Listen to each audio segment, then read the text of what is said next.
Ada dai yang kerjanya amar ma'ruf, nahi munkar dong. Enggak deh, bukan bagian saya. Deh, ini Islam, lu kira prasmanan kondangan? Kok lu cuma mau yang enak-enak aja? Ngambil rendang doang sama emping. Lu kira Islam prasmanan? Yang enak lo ambil, yang aman lo bilangin, yang nggak aman lo nggak sampein. Heh, berhenti, mendingan lo dagang teh di pinggir jalan, saya bilang. Enak aja. Giliran yang ngundang masjid gede datang, giliran musola kecil kagak datang. Ya, ini kurang ajar yang begini, merusak citra Islam ini. Ya Rasulullah salamun alaik ya rafi'asyan ya rafi'asyan ya rafi'asyani wad-daraji. A'udzu billahi minasyaitonir rajim. Bismillahirrahmanirrahim. Assalamualaikum warahmatullahi wabarakatuh. Alhamdulillah, nahmaduhu wa nasta'inuhu wa nastaghfiruh wa na'udzu billahi min shururi anfusina wa min sayyiati a'malina. Man yahdihillahu fala mudilla lahu wa man yudlilhu fala hadiya lahu. Asyhadu an la ilaha illallah wahdahu la syarika lah wa asyhadu anna Muhammadan abduhu wa rasuluhu la nabiyya ba'dah. Allahumma salli wa sallim ala sayyidina wa habibina wa syafi'ina wa maulana sayyidina Muhammad wa ala alihi wa sahbihi ajma'in wa tabi'in wa tabi'i tabi'in wa man tabi'ahum bi ihsanin ila yaumiddin wa alaina mahum bi rahmatika ya Allah ya arhamar rahimin. Qala Allah Ta'ala fil Qur'anil Karim, a'udzu billahi minasy syaithanir rajim. Bismillahirrahmanirrahim. Innahu min Sulaiman wa innahu bismillahirrahmanirrahim. Sadaqallahul azim wa sadaqa rasul nabil karim wa nahnu ala dzalika minasy syahidin walhamdulillahi rabbil alamin. Ma'asyiral muslimin wa jumratal mu'minin rahimakumullah. Usikum wa nafsi bitaqwallah faqad fazal muttaqun faqad fazal man ittaqa wa khaba man tagha.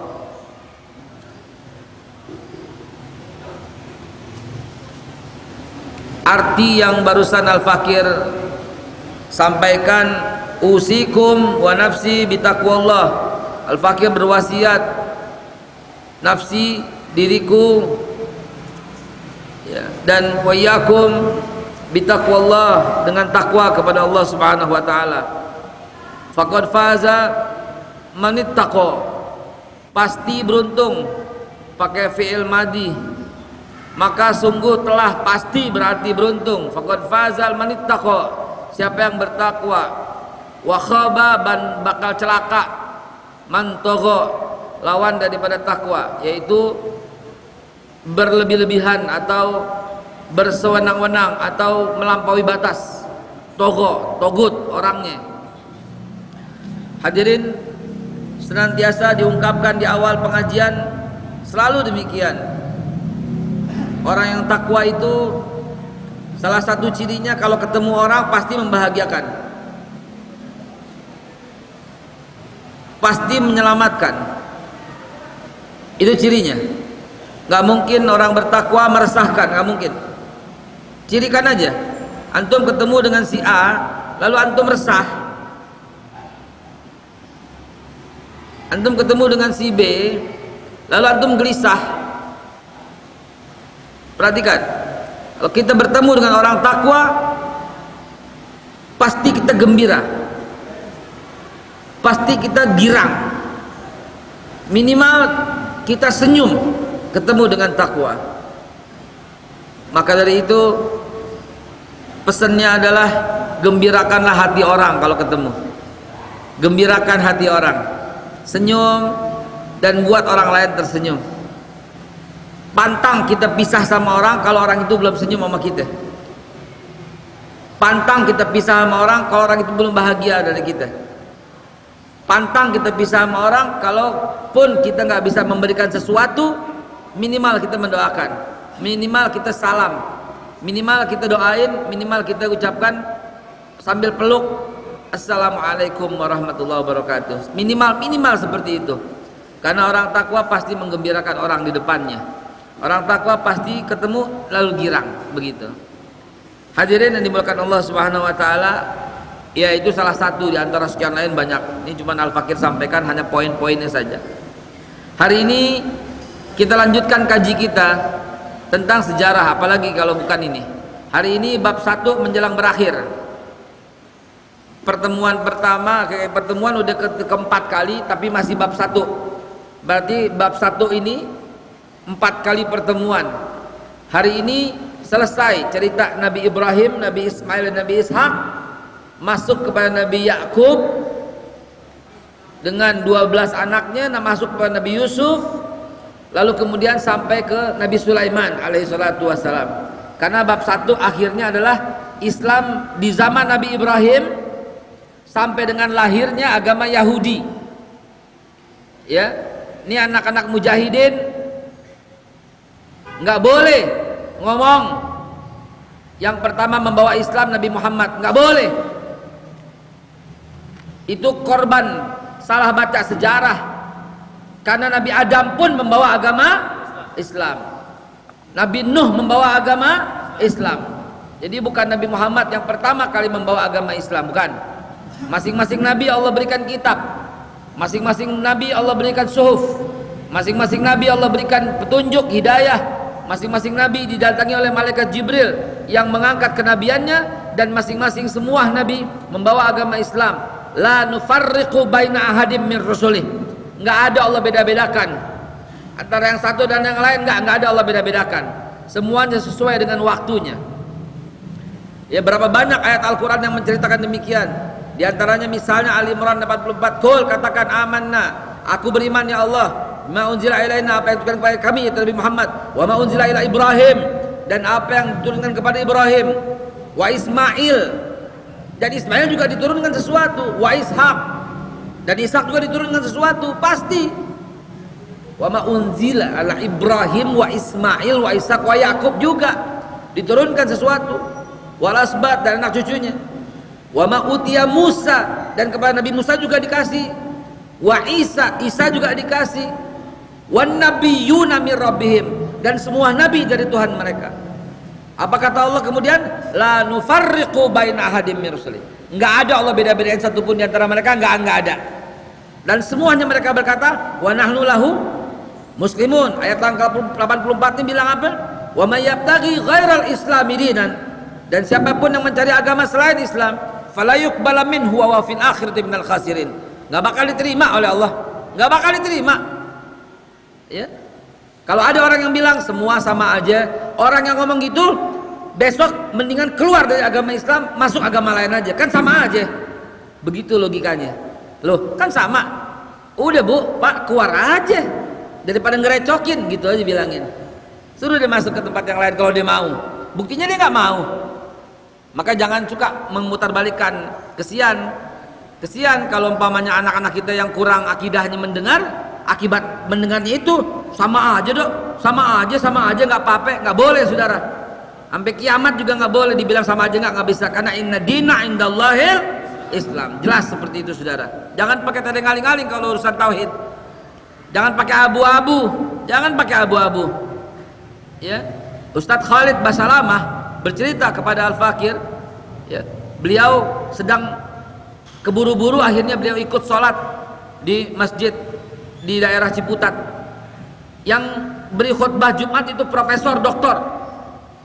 Si profesor doktor itu berkata dalam khutbah Jumatnya, baik agama yang lain disebutin semuanya, itu kalau mati, kalau dia orang baik maka masuk surga semuanya. Profesor doktor di kampus di bilangan daerah dekat sana ke Ciputat. Ini yang cerita Ustaz Khalid Basalamah. Kemudian Ustaz Khalid bercerita, nggak tahan beliau. Beliau kan orangnya santun, orangnya baik, kalem gitu kan. Beliau nggak tahan, maka begitu selesai dipanggil itu. Wahai Pak Profesor, coba tolong jelaskan kepada kami, kepada saya tolong jelaskan apa maksud dari surat Al-Bayyinah, innal ladzina kafaru min ahlil kitab wal musyrikin fi nari jahannam khalidina fiha ulaika hum syarrul bariyah. Coba jelaskan itu maksudnya apa? Kurang jelas apa firman Allah yang demikian, saudara? Innal ladzina kafaru, sesungguhnya orang kafir, min ahlil kitab, daripada yang ahlil kitab yang diberikan kitab sebelumnya itu, wal musyrikin, dan daripada yang menyembah selain Allah atau menyembah berhala itu, fi nari jahannam, dalam neraka jahannam, khalidina fiha, mereka kekal selamanya. Ulaika hum syarrul bariyah, mereka seburuk-buruk makhluk. Lalu bagaimana ceritanya Pak Profesor berkata ini semuanya bakal masuk surga, kagak ada yang di neraka? Lalu buat apa Allah ciptakan neraka, saudara? Ini profesor keblinger, kesian mahasiswa-mahasiswinya, kesian. Akhirnya bilang apa? Ah, sama aja semua. Ya udah, ngapain repot-repot sembahyang 5 waktu. Sang mahasiswa itu begitu mendengar itu terpengaruh karena yang ngomong dosennya, yang ngomong profesor doktor. Akhirnya bilang apa? Hari gini masih sembahyang, kuno banget loh. Coba bayangin. Maka dari itu, ini santri-santri sejarah di Mujahidin ini, ya, mesti tegas kita kalau bilang tidak ada satupun yang diterima oleh Allah kecuali agama. Barusan imam kita itu tegas sekali itu, tidak ada yang setegas itu. Kul, katakan, ya ayyuhal kafirun la a'budu ma ta'budun, kami nggak bakal sembah apa yang kalian sembah. Wala antum abidun, kamu pun nggak usah menyembah apa yang aku sembah. Jelas itu loh. Ente nggak usah nyembah apa yang kami sembah, dan kami pun nggak usah sembah apa yang kamu sembah. Ente nggak usah masuk ke masjid, nggak apa-apa, dan kami pun nggak usah ke gereja, nggak apa-apa. Kami pun nggak usah ke wihara, nggak apa-apa. Lakum dinukum, buat kamu silahkan jalankan, buat kami pun silahkan jalankan. Jadi nggak usah campur-campur, nggak usah juga ada sholawatan di gereja, nggak usah juga ada azan di gereja, nggak usah juga, nggak usah juga ada haleluya di masjid, nggak usah juga. Ini kenapa jadi campur-campur begini? Jelas sekali itu dalam Islam, la ikraha fiddin, dan nggak boleh kita maksa orang lain untuk masuk ke dalam agama Islam. Sekaligus nggak boleh juga kita mencela Tuhan mereka, nggak boleh juga mencela salib, nggak boleh juga mencela wihara, nggak boleh juga mencela biksu, nggak boleh, haram hukumnya ya akhi. Al-An'am 106 108, nggak boleh mencela mereka, nggak boleh. Dan begitu juga kita sama-sama aja dalam bingkai Bhinneka Tunggal Ika, semuanya yang diakui oleh negara kita jalankan menurut agama dan kepercayaan masing-masing, dan negara harus menjamin kemerdekaan tiap penduduk untuk menjalankan itu. Amin ya Allah ya Rabbal Alamin. Hadirin yang dimuliakan Allah, surat yang Al-Fakir tadi baca adalah surat akhir dari pertemuan ini, yaitu surat An-Naml, ya, yang akhir yang tadi dibaca. Nabi Sulaiman alaihissalatu wassalam adalah dalam bab Al-Fakir, ya, adalah bab 1 yang terakhir. Dan sebelum Nabi Sulaiman wafat, tentu, oh sebentar, kayaknya belum ngopi nih kita nih. Agak gimana gitu kalau belum ngopi. Bismillahirrahmanirrahim. Ya Allah, pas banget Ji. Pas banget ya Allah. Lebih apa itu? Dia madu, masya Allah. Ini sebelum saya lupa nih, diingetin nih sama Ari nih ya. Ke mall bawa duit 100.000. Ke mall, beratan nggak? Kurang. Ke mall bawa duit 300.000, kurang nggak? Kurang. Makan minum, padahal 2 jam kemudian jadi apa yang kita makan? Jadi apa?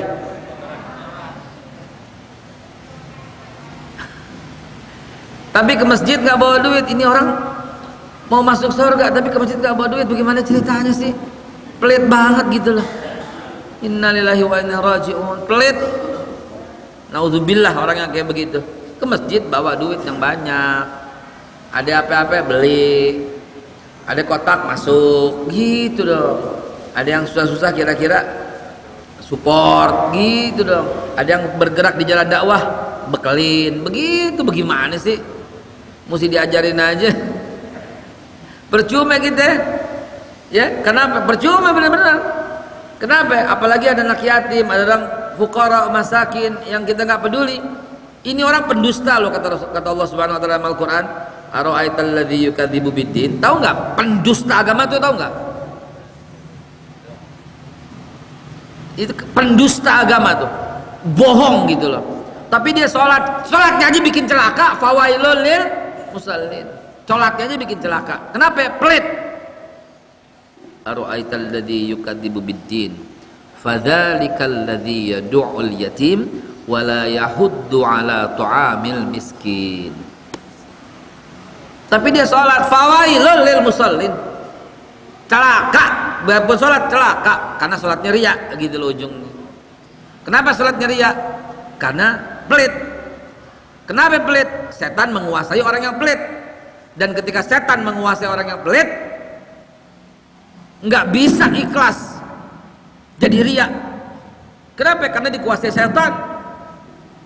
Tapi orang-orang yang diam, yang berakhlak, yang tauhid, lempeng, setan nggak berani dekat. Bukankah ada kisah Rasulullah SAW ketika beliau mau masuk masjid, ada setan lagi di luar masjid, nggak berani masuk. Kenapa di sini kata Rasulullah SAW? Kenapa setan dimari katanya? Saya mau masuk masjid kata setan. Kenapa nggak masuk? Mau ganggu orang yang sedang sholat. Kenapa nggak jadi? Ada yang tidur. Coba, ini hadis Bukhari saudara. Bagaimana setan nggak berani masuk mau ganggu yang sholat, tapi nggak beraninya karena orang tidur. Coba. Jadi yang diganggu setan orang yang berilmu, nggak bisa diganggu. Karena yang tidur itu orang yang berilmu, yang sholat itu orang yang bodoh. Begitu. Salah satunya adalah uhzun lisanak, simpan lisanmu illa min khairin, kecuali yang baik. Fa innaka taghlibu syaitan. Kau akan mengalahkan setan kata Nabi.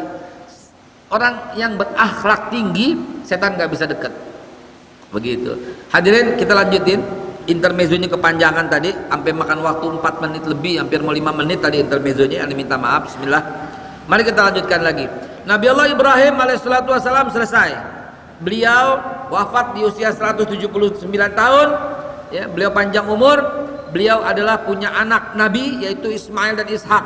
Beliau punya cucu Nabi yaitu Nabi Allah Yakub. Beliau punya cicit Nabi yaitu Nabi Yusuf alaihissalatu wassalam.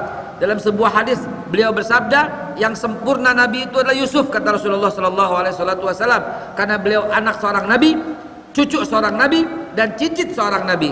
Karena Yusuf adalah bin Ishak, Ishak bin Yusuf bin Yakub, Yakub bin Ishak, Ishak bin Ibrahim alaihissalatu wassalam. Dalam bahasa Ibraninya, dalam orang-orang sana bilangnya Yosef. Yosef anak Israel, Israel anak Ishakil, Ishakil anak Avram. Begitu orang-orang Ibrani menyebutnya. Ya, orang-orang Nasrani menyebutnya Yosef juga. Yosef anak Israel, Israel anak Iskak, Iskak anak Abraham. Kurang lebih begitu, kurang lebih. Tapi semuanya maksudnya orang yang sama, bukan orang yang lain. Nah, Yusuf alaihissalatu wassalam yang kita ceritakan lebih disayang oleh Yakub alaihissalatu wassalam daripada yang lain. Bukan Yakubnya alaihissalatu wassalam pilih kasih, bukan. Jangan salah sangka kita. Nabi Allah semuanya itu baik sempurna. Nggak pantas kita mengatakan demikian, ya. Kenapa pilih kasih? Bukan pilih kasih ya, tetapi lebih banyak mencurahkan kasih sayang kepada Yusuf dan Benyamin. Kenapa? Ada sejarahnya. Nabi Allah Yakub menikah pertama dengan Li'ah. Dari Li'ah punya anak 6, Rubain, Simon, Levi, Yahuda, Isakar, dan Zebulun. 6 anak ini ada emaknya, ada biangnya, kalau kata orang Betawi namanya Li'ah. Kemudian nikah lagi dengan Bilhah. Dari Bilhah punya 2 anak, Gad dan Aher. Gad dan Aher ada biangnya namanya Bilhah. Kemudian nikah lagi dengan Zilfah. Dari Zilfah punya 2 anak lagi, Dan dan Naftali. Ada biangnya namanya Zilfah. Lalu menikah lagi dengan Rachel atau Rebeka atau Ribkah, punya 2 anak, Yusuf dan Benyamin. Setelah melahirkan Benyamin, Ribkah meninggal dunia, saudara. Jadi wajar kalau seorang bapak ini ada emaknya 6 anaknya, ada emaknya 2 anaknya, ini ada emaknya 2 anaknya, ini emaknya meninggal, maka si bapak menggantikan peran bapak dan peran ibu, saudara. Maka Yakub alaihissalatu wassalam lebih dekat pada Yusuf dan Benyamin karena apa? Walau dari kecil dijaga sama Yakub. Nah, yang iri ini yang 6 nih. Yang jadi masalah yang 6, sebenarnya yang 6, saudara. Yang 4 anaknya Bilha dan anaknya Zilfa dan Naftali dan Gad dan Akhir, ini orangnya biasa-biasa aja. Bahkan yang paling kurang, auzubillah ya, ini muslim semuanya ya. Dalilnya surat Al-Baqarah ayat yang ke-133, tolong dibacakan dan artinya dibacain sekalian. Jangan Quran terjemah depak ya, bukan depak kan, bukan ya, bukan depak. 133 ya. Ini dalilnya gitu loh, bahwa mereka tuh muslim, cuma dengki aja gitu loh sama Yusuf alaihissalatu wassalam. Karena Yakub lebih dekat kepada Yusuf, jadi mereka dengki. Ruben itu paling Ruben itu bandel, kalau kita bilang anak pertama, soalnya dia yang mempelopori bagaimana caranya menghilangkan Yusuf, bukan membunuh tapi membuang. Dia yang punya usul, dia juga yang banyak ceritanya, cerita Israiliyat, bahkan sampai astagfirullahaladzim, banyak keburukannya. Fadal dibaca 133. Bismillahirrahmanirrahim. Am kuntum syuhada'a id hadara Ya'qub al-maut id qala li banihi ma ta'buduna min ba'di qalu na'budu ilahaka wa ilaha abaika Ibrahim wa Ismail wa Ishaq ilahan wahida wa nahnu lahu muslimun. Artinya Al-Baqarah 133. Saksi saat maut akan menjemput Yakub, ketika ia berkata kepada anak-anaknya, apa yang kamu sembah sepeninggalku? Mereka menjawab, kami akan menyembah Tuhanmu dan Tuhan nenek moyangmu, yaitu Ibrahim, Ismail dan Ishak, yaitu Tuhan yang Maha Esa, dan kami hanya berserah diri kepadanya. Berserah diri, padahal muslim di situ, gitu kan? Berserah diri padahal muslim. Wah, mesti dikoreksi itu ya, mesti dikoreksi. Saya bacakan berbagai macam kitab tafsir, sama enggak? Ya. Mereka tunduk patuh, mereka muslim. 12 anak itu muslim. Ya. Terjemah tafsirnya dijelaskan dalam surah Al-Kahfi ayat ke-82, juga mereka muslim. Mereka semua muslim, mereka semua muslim.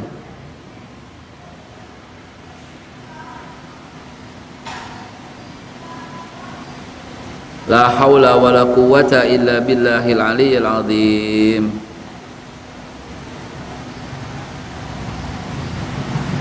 Karena mereka, nah ini bagus nih, dalam kitab tafsir Al-Wazih, Syekh Profesor Dr. Wahbah Al-Zuhail, ini pakar fikih dan tafsir dari negeri Suriah. Allah menyanggah pernyataan Yahudi dan Nasrani bahwa Ibrahim adalah seorang Yahudi dan Nasrani. Allah berfirman, apakah kamu belum menyaksikan dan mengutus Yakub kepada kalian, gitu ya, yang tadi dibacakan. Ini membuktikan muslimnya Yakub alaihissalam dan 12 anaknya. Tidak satu pun di antara anak-anak Yakub yang menyekutukan Allah Subhanahu wa taala. Mereka bertauhid, mereka muslim. Demikian juga yang dijelaskan oleh tafsir As-Sa'di, Syekh Abdurrahman bin Nasir As-Sa'di, ini pakar tafsir dari abad 1400. Ya, pada pakar abad yang ke-14 ini, ya. Jadi Al-Fakir berusaha membacakan tafsirnya agar tidak terjadi kesalahpahaman, misunderstanding, begitu ya. Begitu juga yang disebut dalam tafsir Syekh Abu Bakar Jabir Al-Jaziri, ini mudaris dari tafsir dari Masjid An-Nabawi, juga demikian ya, juga demikian. Nggak ada satupun perselisihan di antara mereka yang menjelaskan ayat-ayat tadi dibacakan bahwa 12 anak Yakub itu adalah seorang yang beragama Islam. Ya, yang udah kita bahas adalah Ali Imran yang ke-67. Maka Ibrahimu Yahudian wala Nasranian, walakin kana Hanifah muslimah. Wa makana minal musyrikin. Ibrahim otomatis dan seluruh anak cucunya, nggak ada yang kafir, nggak ada yang pindah Yahudi, nggak ada yang pindah Nasrani, nggak masuk di akal. Sampai-sampai Al-Baqarah 140 Allah berfirman, "A'antum alami amillah." Kalian yang lebih tahu atau Allah? Begitu. Maaf, anak antum saya misalnya salah satu anak antum ada nggak yang hadir di mari? Tidak ada. Siapa namanya? Tidak ada. Oh, nggak ada. Antum anaknya ada yang hadir di sini? Nggak ada. Anak antum ada yang hadir di sini nggak? Siapa yang di sini bapaknya hadir, anaknya hadir? Antum, anaknya mana? Anak antum siapa? Bintang, mana Bintang? Masya Allah Bintang. Antum nama Pak Budi. Pak Budi di sini hadir. Bintang tuh anaknya hadir. Jadi coba Bintang biar semuanya lihat Bintang. Ah, ini Bintang. Allah jadikan antum orang yang saleh, yang hafiz Al-Quran 30 juz. Silakan duduk Bintang sayang. Ada orang bertanya, Bintang itu anaknya, Pak Budi bapaknya. Lihat pertanyaan saya. Kenapa saya contohkan begini? Karena mengikuti Al-Baqarah 140, ya. Bintang saya tanya, nih dengerin pertanyaan nih, dengerin. Bintang sama Pak Budi tuaan mana?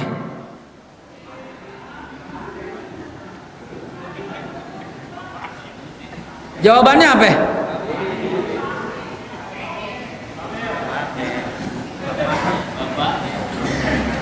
Bintang sama bapaknya tuaan mana?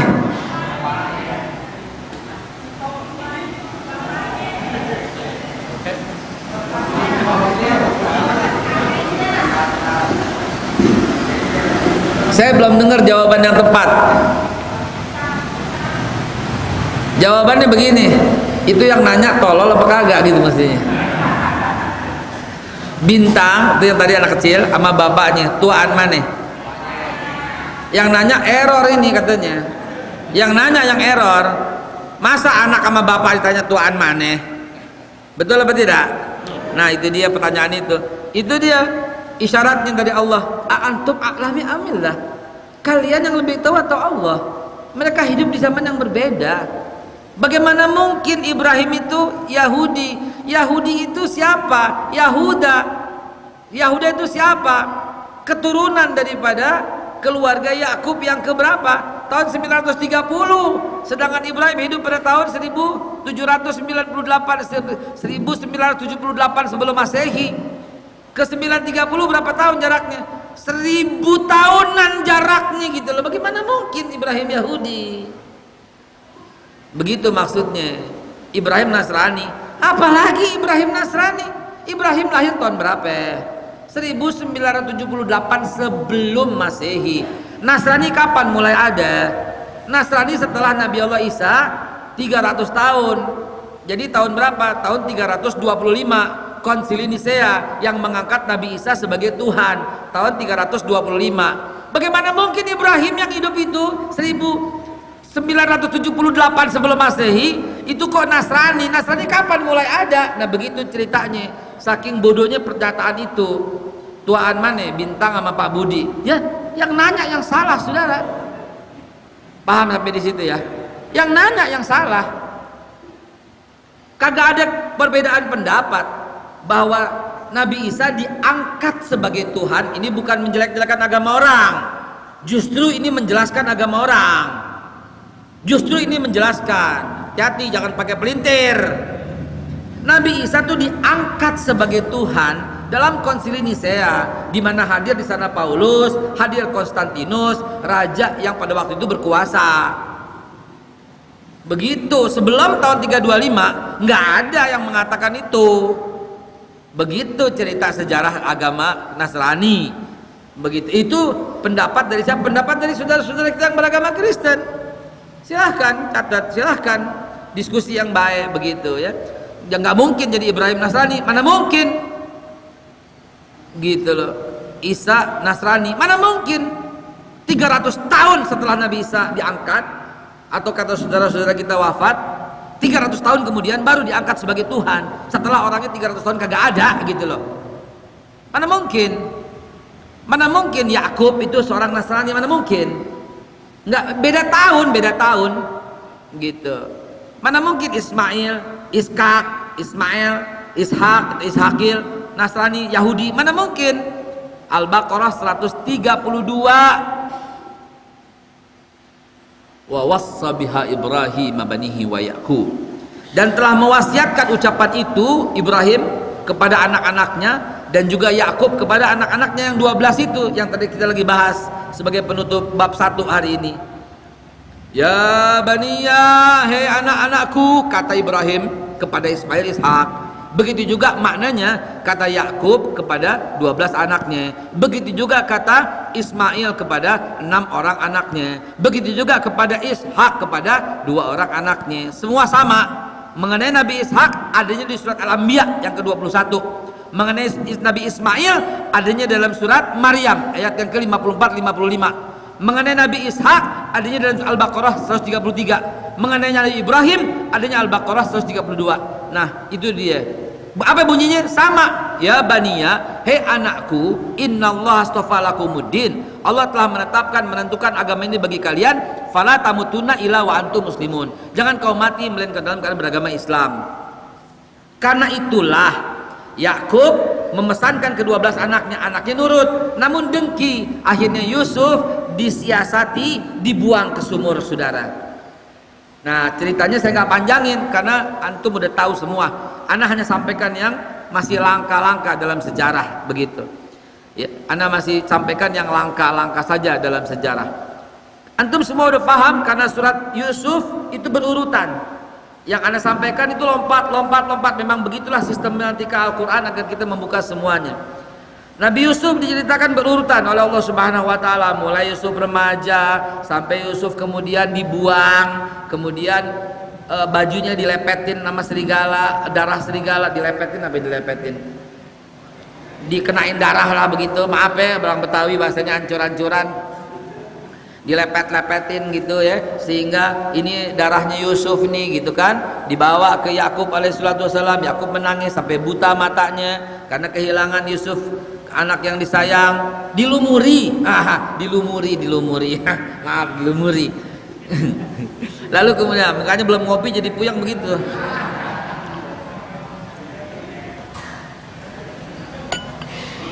Kemudian ya alhamdulillah, amin. Kemudian sampai diambil oleh seorang yang lagi lewat, ini anak cakep banget gitu kan, dibawalah kemudian ke Mesir. Sampai ke Mesir kemudian dijual dan raja membelinya dan menjadi di sana. Dan kemudian kita tahu ada cerita dengan istri raja yang konon kata namanya Zulaikha. Ya padahal bukan itu ya. Padahal itu karangan-karangan nama aja bagi orang Indonesia, karena nggak pernah ditemukan Zulaikha dalam semua kitab kecuali kitab yang beredar hanya di Indonesia. Emang Indonesia ini luar biasa jagoan ngarang.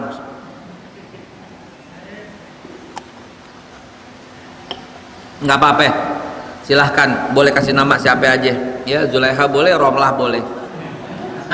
boleh Raube boleh ya, Raube siapa juga boleh, yang penting ada namanya nggak apa-apa ya. Kalau di namanya Zulaikha ya nggak apa-apa, silahkan aja, tapi jangan bilang itu hadis, jangan bilang itu Quran ya. Jadi hadirin dimulakan Allah, kemudian ada cerita sehingga Nabi Yusuf akhirnya difitnah, padahal nggak salah difitnah. Banyak nggak kejadian kayak begitu? Banyak tidak? Banyak. Kemudian si raja tobat, mengeluarkan Nabi Yusuf sehingga terselamatkan. Kalau nggak tobat itu mati kepanggang, kayak yang menghina Rasulullah kemarin mati kepanggang. Padahal matinya dalam mobil polisi, padahal polisi juga depan belakang. Kalau lo mau cabut, kalau mau kasih contoh, nah itu dia itu. Padahal dikawal sama polisi nih, yang mencela kartun itu kemarin mati, rame sedunia, ya, dijaga sama polisi ketat, murni, nggak ada apa-apa, tahu-tahu nyenggol truk lalu kebakar, angus pelan-pelan, nggak bisa keangkat. Alhamdulillah. Mudah-mudahan siapapun yang berlaku tidak adil dicontohi begitu oleh Allah Subhanahu wa kita semua. Amin ya Allah ya Rabbal alamin. Begitu juga ini Habib Rizik Syihab, ini juga diadili dengan nuansa yang sangat dirasa ketidakadilannya. Bagaimana mungkin orang cuma berkata saya sehat dihukum 4 tahun? Bagaimana mungkin coba? Bagaimana bisa itu dirasa adil? Dan nggak ada yang bersuara. Mana dia? Yang belasan juta yang menyambut beliau pada waktu 212 di Monas, mana dia? Yang ratusan ribu yang menyambut, mana dia? Yang 560 anggota DPR, apa nggak bisa bilang ini nggak adil dong? Coba minta tolong dipanggil hakimnya, kenapa? Bilang saya sehat, dihukum 4 tahun tuh kenapa? Begitu kan? Akhirnya karena kita tidak boleh melakukan apapun, yang kita bisa cuma doa kepada Allah Subhanahu wa taala. Apabila ada ketidakadilan di sana, Allah Subhanahu wa taala berikan pelajaran buat yang melakukan itu, saudara. Dan kita menyaksikan pelajaran itu untuk pelajaran buat kita semua. Apakah pelajarannya karena bertaubat dan taat? Amin ya Allah ya Rabbal alamin. Amin ya Allah ya Rabbal alamin. Ala hazin niyah wa likulli niyatin salihah wa ila hadratin Nabi Muhammadin sallallahu alaihi wasallam. Al-Fatihah. Wa ila habibana Muhammad Rizik Syihab wa ila habibana Muhammad Rizik Syihab. Allahumma ya Allah أعز الإسلام والمسلمين وأهلك الكفرة والمشركين ودمر أعداءك أعداء اللهم مزق جمعهم اللهم مزق ولا ممزق اللهم اكفني بما شئت اللهم اكفني بما شئت اللهم اكفني بما شئت. الفاتحة. أعوذ بالله. بسم الله. الحمد لله رب العالمين الرحمن الرحيم مالك يوم الدين إياك نعبد وإياك نستعين اهدنا الصراط المستقيم صراط الذين أنعمت عليهم غير المغضوب عليهم ولا الضالين آمين. Qabul, amin ya Allah ya Rabbal alamin. Bihaqil Fatihah wa bi karamatil Fatihah wa bi sirril Fatihah wa bil mu'jizatil Fatihah ya Rabb iftah lana abwabal khair waj'alna min ahlil khair. Allahumma arinal haqqa haqqan warzuqna tiba'ah wa arinal batila batila warzuqna jitnabah. Ya farijalam ya kashifal gham ya mal yabdi yaghfir wa yarham. Wa akhir da'wan alhamdulillahi rabbil alamin. Hadirin, lanjutkan lagi sedikit. Akhirnya Nabi Yusuf alaihissalam dikeluarkan, ya, dikeluarkan ya, dari penjara di saat negara lagi bingung-bingungnya. Kenapa? Karena musim paceklik yang luar biasa, dan kapan ini pacekliknya selesai? Begitu. Ada apa nih negara kok makin susah, makin susah? Saya lagi cerita dulu ya, nggak ada hubungan sama sekarang ya. Catat, tidak ada hubungan sama sekarang. Negara makin susah, makin susah. Tapi ulama di penjara dulu, zaman Nabi Yusuf. Ente ketawa-tawa aja sih. Zaman Nabi Yusuf, negara lagi susah, ulama di penjara. Zaman Nabi, bukan zaman sekarang. Hati-hati. Bandel banget. Catat tuh siapa yang bilang sama tuh. Akhirnya raja ini masih punya ada iman di hatinya. Dia panggil, coba Yusuf, ada apa ini? Tukar pikiran. Rajanya mau dialog.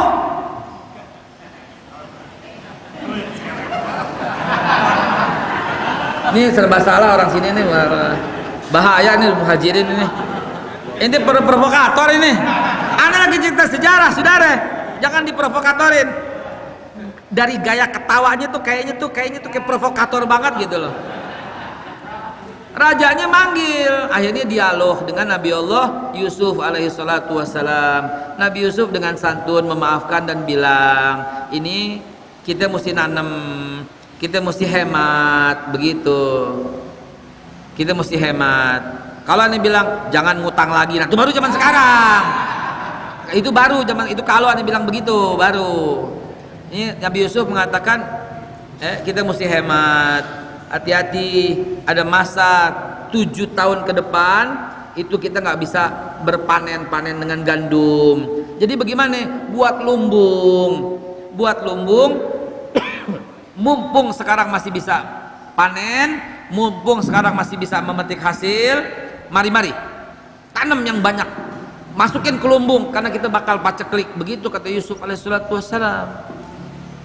Bikin, akhirnya raja dengerin apa kata Yusuf alaihissalatu wassalam. Bahkan Nabi Yusuf diangkat sebagai bendaharawan istana. Bahkan akhirnya bersama-sama raja membangun. Nah itu dia antara ulama dan umaro. Nah baru zaman sekarang, baru nih kita ambil pelajaran iktibar dari sono.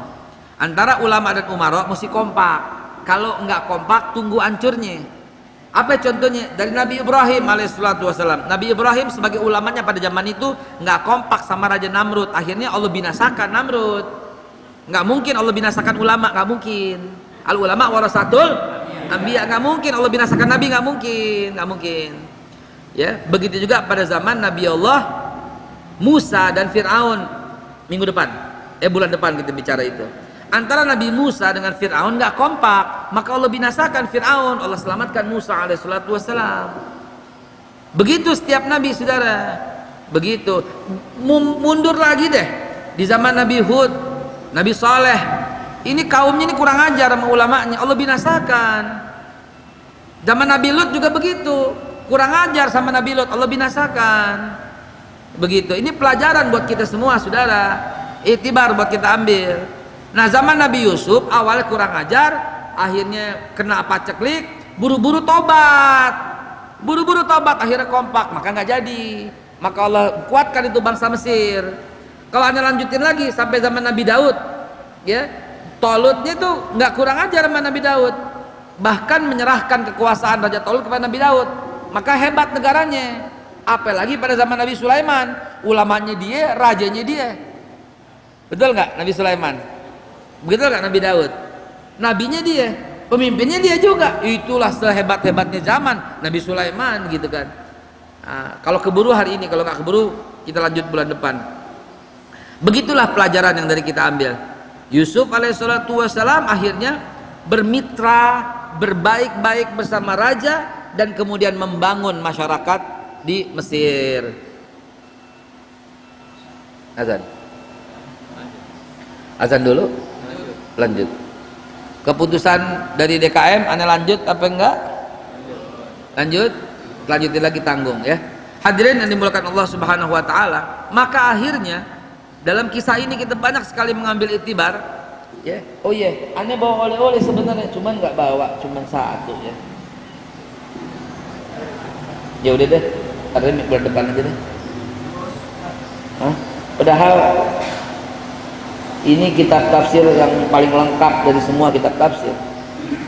Kitab tafsir yang terlengkap dari semua kitab tafsir. Lah kok kecil Ustaz? Iya, kecil emang, cuma segini, tapi ada barcode-nya. Ini ada barcode-nya. Zaman sekarang mesti begitu ngaji. Alhamdulillah kami yang membuat ini, saudara. Saya sendirian berangkat ke Madinah untuk presentasi ke percetakan Al-Quran di Madinah Al-Munawwarah. Saya presentasi di depan para pemimpin-pemimpin, mereka kagum, mereka bilang luar biasa, ini ciptaan Indonesia. Iya, aneh, alhamdulillah, atas izin Allah aneh yang buat. Jadi sekali di scan ini, jebret, ini keluar semua kitab tafsir. Jadi cukup Quran ini, handphonenya smart, ya, smart Quran, langsung keluar semuanya.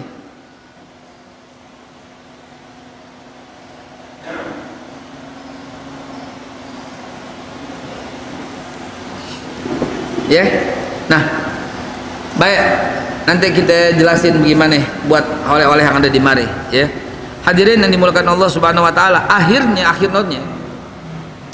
Nabi Allah Yusuf yang kemudian menjadi bendaharawan istana, yang kemudian Allah Subhanahu Wa Taala pertemukan kembali dengan keluarganya, di mana mimpi Nabi Yusuf itu menjadi kenyataan, ya, dimana kakak-kakaknya itu dia bermimpi ada bintang sujud dengannya, yang kata ayahnya jangan ceritain, ntar pada ngiri gitu loh, jangan ceritain. Ternyata terbukti mereka semua datang ke Mesir untuk mengambil makanan. Nah, inilah mulai awal cerita. Mereka enggak pulang kampung, mereka diam di Mesir. Begitu yang Anda kisahkan dalam buku ini. Akhirnya mereka meninggalkan Yerusalem atau Palestina. Filistin sekarang disebut Palestina. Mereka meninggalkan itu. Mereka stay di Mesir sebagai keluarga Yakub, keluarga atau anak-anak Yakub. Anak-anak disebut Bani Yakub, nama aslinya Israel, disebut Bani Israel. Sampai di sini paham nggak? Kalau saya tanya apa agamanya Bani Israel? Jelas Islam, jelas itu. Ya. Wa man azlamu mimman iftara 'ala Allahil kadziba wa huwa yud'a ilal Islam, surat Shaf. Yang sebelumnya Allah sampaikan, wa isqala Musa liqaumihi ya qaumi lima tu'dunani wa qad ta'lamuna anni rasulullah ilaikum falamma zaghu azaghallahu qulubahum wallahu la yahdil qaumal fasiqin. Zaman Nabi Musa tuh, Bani Israel, Islam ntar menjadi bukan Islam pasca wafatnya Nabi Sulaiman, gitu ya. Jarak antara Nabi Musa dengan Nabi Sulaiman cukup lumayan jauh. Nabi Musa hidup tahun 1520 sampai 1400-an. Sementara Nabi Sulaiman hidup mulai tahun, masa kejayaannya 40 tahun aja, 930 sampai 970 sebelum Masehi. Itu jaraknya, ya. Baik, kita ada yang kelompatan soal Nabi Musa, kita kelompatan. Insya Allah kita sambung. Mohon maaf, aneh lompat tadi kepincut sama surat An-Naml. Ya, mau cerita surat An-Naml, surat An-Namlnya belum kesentuh, malah malik sedikit ya. Ya, bulan depan ingetin lagi sampai Musa alaihissalatu wassalam baru masuk Sulaiman. Karena maaf, dari keturunannya belum sebentar nggak kelompat ke Sulaiman, nggak kelompat. Jadi keluarga Yakub masih 1700-an, 1700, ntar 1500 baru Musa alaihissalatu wassalam, ya. 1780-an itu Yakub dan anak-anaknya tinggal di Mesir, ya, dan terus beranak pinak. Anak yang nomor 3 Ruben, Simon, Levi, Yahuda ini menikah banyak sampai 32 istrinya, sampai 76 orang anaknya. Nggak usah ngiri Ji, nggak usah ngiri, biasa aja. Maka banyak sekali dan menimbulkan kesombongan begitu. Sampai kalau Bani Israel kumpul hampir semua anaknya Yahuda. Anaknya Ruben 2, anaknya Simon 4.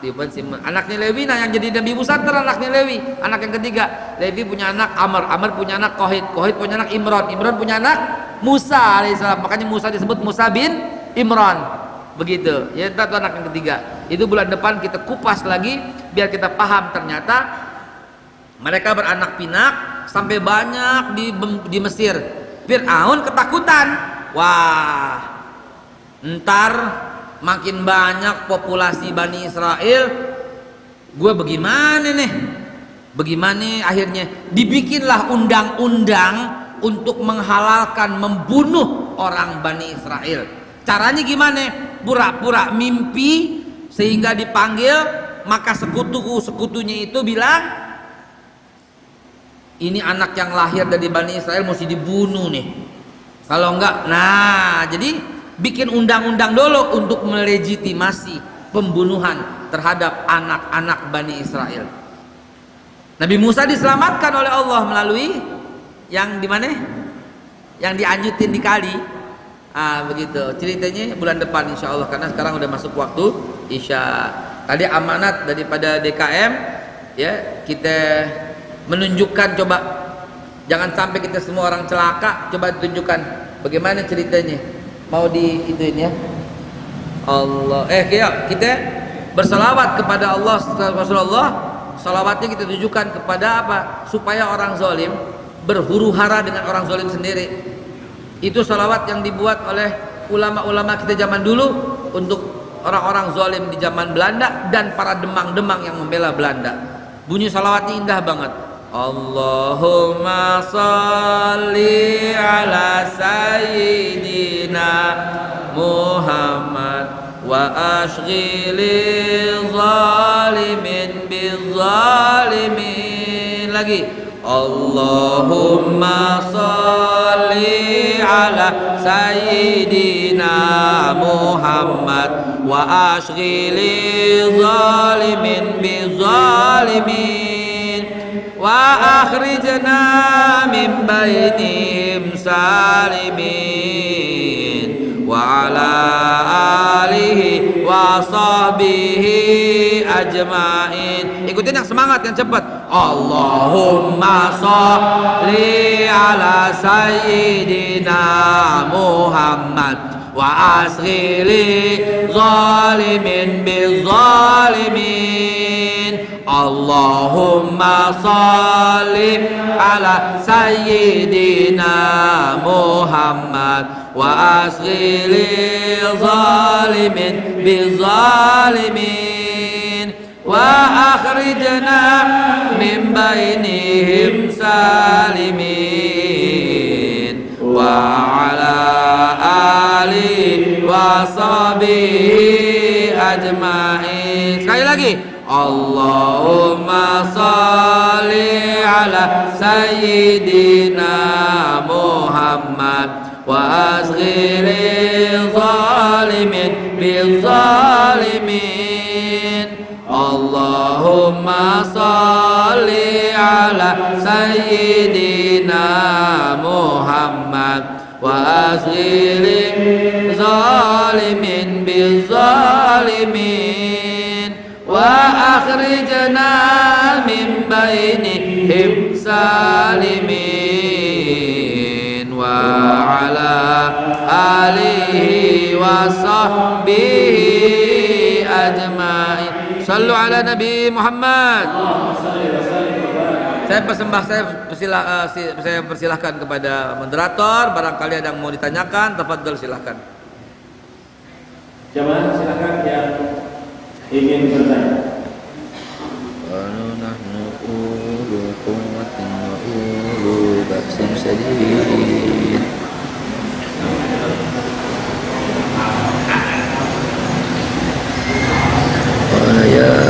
Ya ayyuhal mala'u ayyukum yahdini. Assalamualaikum warahmatullahi wabarakatuh. Di muslimin. Saya menyimak di dalam salah satu Mana? Oh, Odal. di salah satu surat, yaitu surat Al-A'raf ayat 96. Artinya, dan sekiranya penduduk negeri beriman dan bertakwa, pasti kami akan melimpahkan kepada mereka berkat dari langit dan bumi. Tetapi ternyata mereka mendustakan ayat-ayat kami. Surat apa, Pak? Surat Al-A'raf. Al-A'raf 96. Oh, walau anna al-Qur'an min mataqal fatana li barakatin min as-sama'i wal ard. La akhir ayat, fadhal. Maka kami siksa mereka sesuai dengan apa yang telah mereka kerjakan. Nah, pertanyaannya kan di sini jelas bahwa dikatakan bila suatu negeri itu penduduknya beriman dan bertakwa, maka kami diberikan berkah dari langit dan bumi. Iya. Tetapi ternyata mereka mendustakan ayat dari kami, maka kami siksa mereka sesuai dengan apa yang telah mereka kerjakan. Iya. Nah, pertanyaannya, di negeri kita ini banyak sekali musibah dan bencana-bencana yang terjadi. Nah. Apakah ini ada hubungannya? Musibah yang terjadi selama ini. Baik. Baik, bismillah. Wallahu alam bisawab. Apakah ada hubungannya atau tidak? Wallahu alam bisawab. Tapi yang jelas ini mesti kita buka tafsirnya dengan menghubungkan dengan semua ayat-ayat yang berhubungan soal musibah. Ya. Di antaranya surat An-Nisa, ya, ayat yang ke-90. Berapa itu? A'udzubillahi minasyaitonir rajim. Allahumma shalli ala sayyidina Muhammad. Ma asabaka min hasanatin faminallah wa ma asabaka min sayyi'at faminan nafsik. Apa yang datang kepada kamu kebaikan itu dari Allah, Pak. Wa ma asabaka min sayyi'at faminan nafsik. Dan apa yang datang 79, Pak, ya. Dan apa yang datang kepada kamu keburukan itu dari ulahmu sendiri.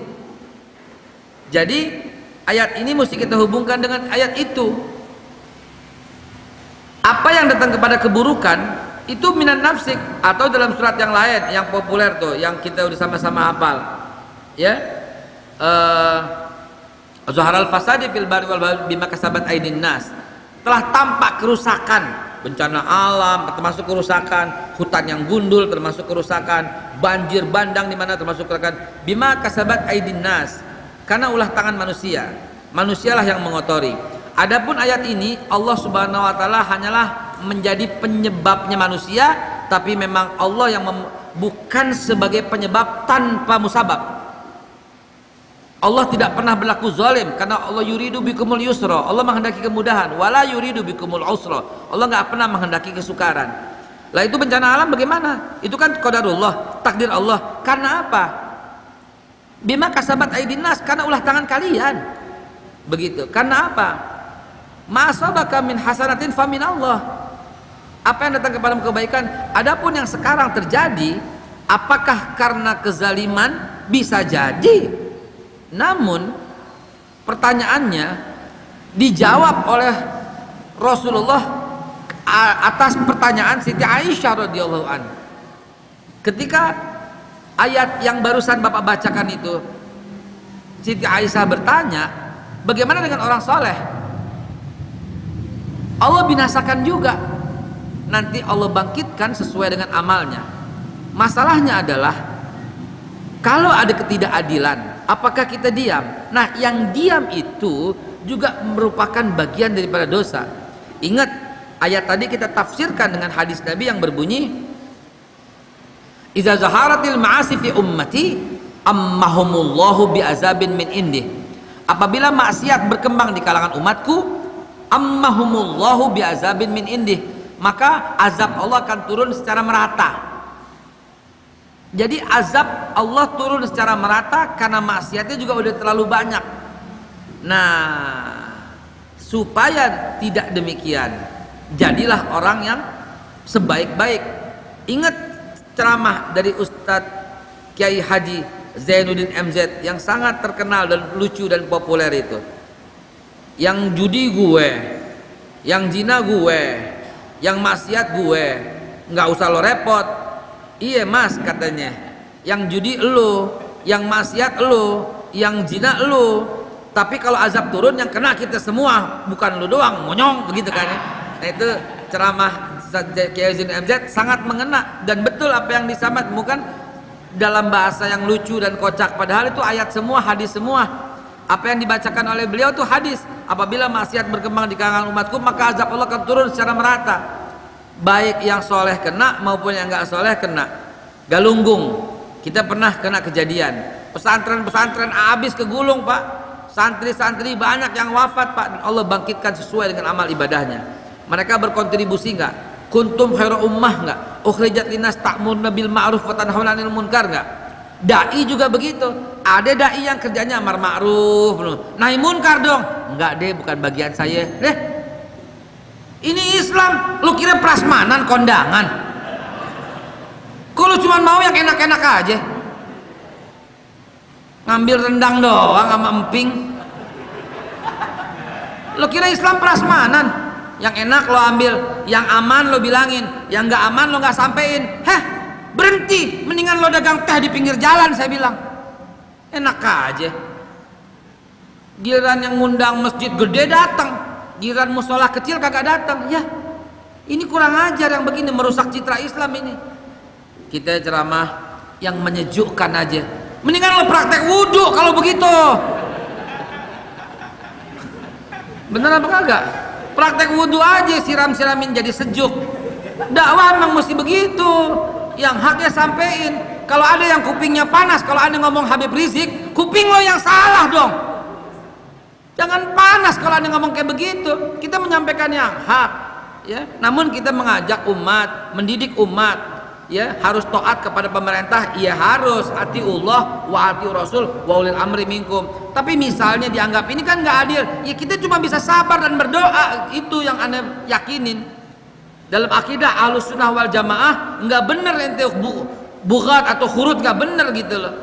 Kita tetap taat gitu loh. Tapi dalam koridor amar ma'ruf nahi munkar, begitu. Jangan mau yang enak-enak doang, ya, nggak ada resikonya. Mendingan dagang tuh teh di pinggir jalan tuh.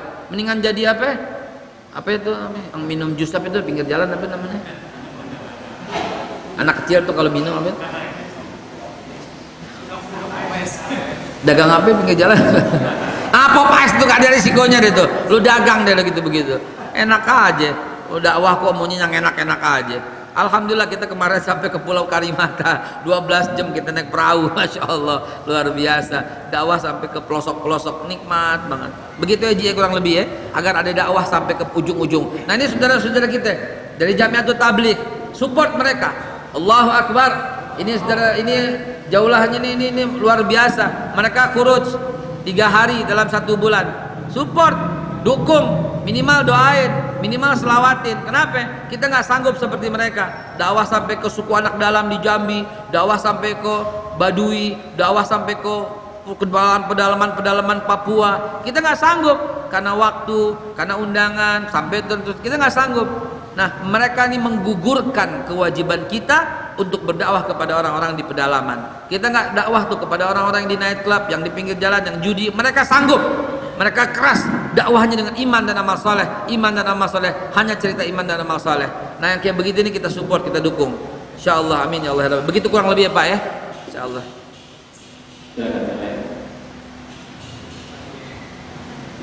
Ibu-ibu silakan.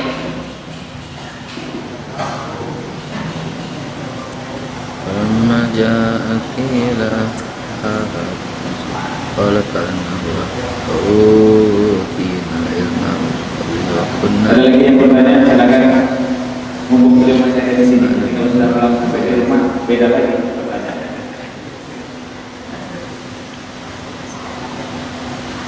Assalamualaikum. Alhamdulillah wa syukurillah ala ni'matillah. Karena kita udah lewat jauh Isya, maka bagaimana kita qomat? Isya qomat langsung ya. Baik, kita qomat.